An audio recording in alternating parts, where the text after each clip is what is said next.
What is going on, guys? So I think it is pretty well known that it is really hard to outperform the market, and I've asked myself why this is so many times. And I'm not gonna lie, I've had several investments that have failed, but I've always learned from them. And within the past 2 years, I haven't really had an investment that has been unsuccessful. And I'm not saying that to brag, but I'm asking myself, why is everyone else not learning from these negative learning experiences?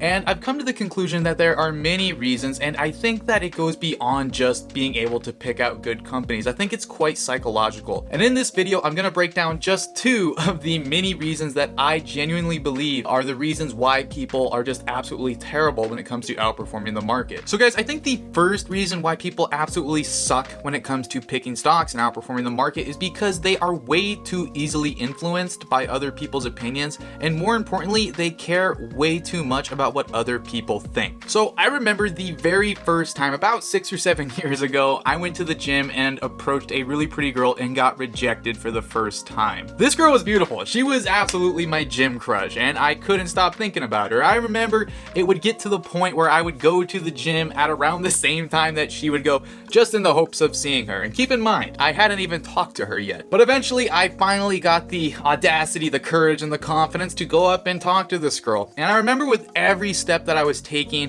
towards getting closer to this girl, I was thinking to myself, abort, abort, abort, SOS, let's get out. You know, my heart was racing faster than a racehorse. And eventually, I just started to get closer and closer to her. And eventually, I just said, hi.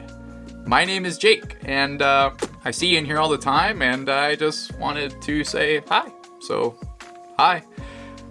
Yeah, it was very awkward, and yeah, she shut me down right away. She pretty much just was like, okay, put her earphone back in and went back to doing her thing. So I remember leaving this really awkward encounter and going back to where all my friends were, and they were laughing hysterically at me. They couldn't stop laughing, and I'm not gonna lie, I felt like crap about myself for a while because getting rejected for the first time absolutely sucks. It is miserable. But there was a silver lining, guys, and I think that this silver lining in this learning experience has actually carried over to many other things in life, one of them being the ability to pick stocks and be successful in doing so. So if when I'm going through my scanners, I find an opportunity, I will usually begin a very thorough research process. And I'll read the 10K many times over, and eventually I'll come up with an intrinsic value assessment. And if my intrinsic value is completely different than where the stock is trading at today, in a good way, in that it's really undervalued, I'll begin to ask myself, okay, am I the only one on this beautiful earth that has found this opportunity? Like, is anyone else talking about this? And naturally, I go to the internet to see if there's any analyst coverage on this potential opportunity. Like, why am I the only one that is seeing this mispricing? I can't be the only one. And so 9 times out of 10, as soon as I find some coverage on the company, some analyst has been writing about it, it's almost always negative. And that's probably why the stock has been in a downward spiral, and it's probably the only reason that it showed up on my stock screener in the first place. An analyst will write something negative that they saw in their analysis of the company, and a lot of people will see the report and they'll start selling shares left and right, without even thinking for 1 second for themselves. If they think what the analyst said is true, they just begin to sell, and the stock goes in a huge selling frenzy, and it pops up on my scanner, and this is usually when I think there's the biggest opportunity for gains. And guys, I'm not gonna lie, sometimes I completely fall for these reports. So recently I just bought a home builder stock. I've talked about it on the channel quite a bit, and before I bought it, I read this analyst report on it, and this guy was really negative on the company.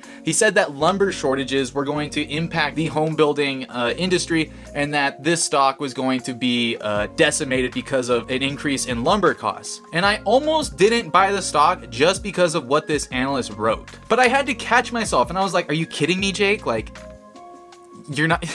Lumber shortages? Yeah, that's probably one thing that's going to impact all the home builders. But to say that this stock isn't a good opportunity because of what this guy wrote on one single thing that's going on in the market, it's foolhardy to think like that. The point I'm trying to make, guys, is that you have to think for yourself, and you have to have confidence in your own opinion, and you can't listen to what other people think. Guys, if I would have listened to my friends laughing at me and them telling me that I made a fool of myself after getting rejected by that beautiful girl in the gym, then I probably would have never approached another girl for the rest of my life. However, I realized that becoming successful in life and, you know, most importantly, learning in life comes from failure. You learn the most from failing and developing your own opinion from the failure. I have lost a lot on a couple companies, but I have never made the same mistake twice. And usually the companies that I've lost the most from was because I was influenced by another person. The point I'm trying to make is have confidence in yourself, in your own critical thinking abilities, and stay true to who you are. Okay, but the second reason I think most investors absolutely suck and always lose money, that was pretty harsh, wasn't it?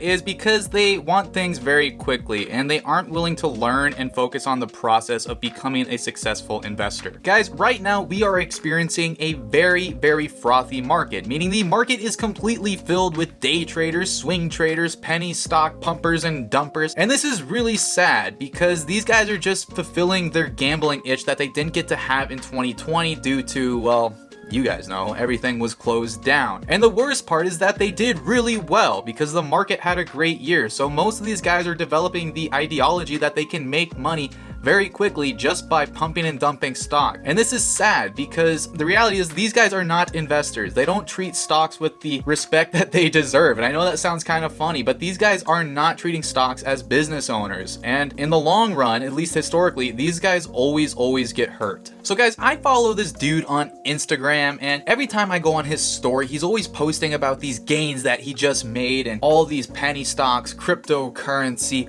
and all these swing trades. Every day, it's a new stock that he just made, you know, 10% in or 15% in. And it's like, dude, first of all, why? Why do you feel the need to show everyone your gains? Like, come on, bro, stop flexing like that. Like, let's see how many failures you've had. Let's see how many of these opportunities you've actually failed in. He only shows his gains. And guys, if you follow anyone like this on social media, I actually just unfollowed this person, unfollow them. These people are toxic. Anyone who, you know, just keeps perpetuating the idea of success without helping you be successful, without showing you how they do it, is a fraud. They're wasting your time and they just are trying to fill some sort of insecurity by showing the world that they can make these gains. Like come on, bro, you're better than that.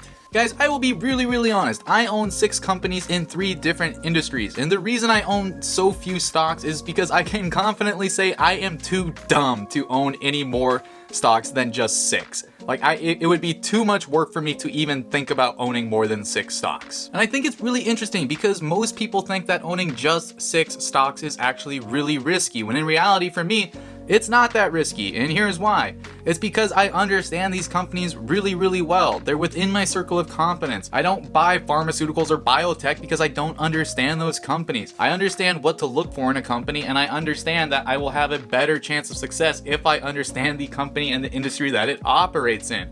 So it is for this reason I have no problem allocating as much as 10 to 20% of my wealth into one single company. And the other thing I want to say is that I try my best to be humble about that, because unlike the guy on Instagram who owns stocks in literally every industry that there is in this world, I own stocks in things that I can confidently say I understand. And I'll be honest, it isn't much. Like, I don't understand that much, guys. I'm young, but I do understand that to be a successful investor, you have to be a continuous lifelong learner, and that learning and truly understanding businesses and certain industries comes with time.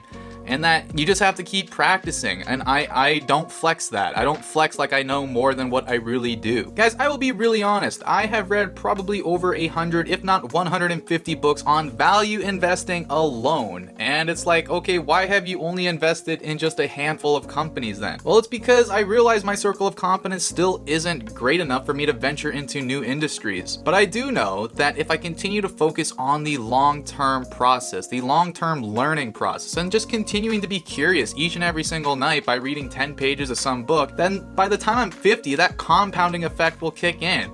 And I'll know a lot about a lot of different industries. And in the process of knowing more industries, I will have more opportunities presented to me. So with that said, if you guys want to be a successful investor, then start by not caring what other people think and start doing things to get outside your comfort zone. You know, pick up a 10K, pick up a book, and develop an opinion for yourself. And, you know, if you're young, go talk to that pretty girl at the gym and get rejected, because it's only gonna make you better, I promise it. But most importantly, don't let anyone persuade you differently than the opinion that you genuinely have made for yourself. And secondly, guys, start practicing self-awareness like there is no tomorrow. You know, you need to realize that most of this world is filled with chaos and noise, and toxicity on social media that is only going to hurt your portfolio and make you feel bad about yourself.